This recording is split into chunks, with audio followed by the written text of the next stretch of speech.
Hey guys, in this video I will show you how to capture and manage receipts in QuickBooks Online.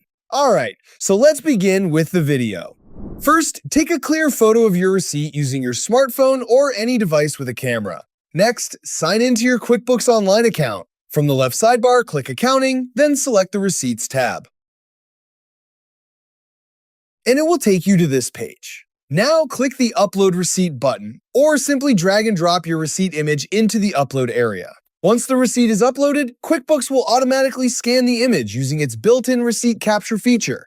It will extract important information such as the vendor, transaction date, total amount, and payment details. After the scan is complete, click on this Review button to open its details. And you can also manage here. If anything is incorrect or missing, you can manually edit the details before saving the receipt. When everything looks correct, save the receipt. It will be stored in your QuickBooks account and can later be matched with downloaded bank transactions or linked to expenses, helping you keep your records accurate and organized. And that's it! So that's basically how you can capture and manage receipts in QuickBooks Online. So that's all for this video. See you in the next one. Thanks!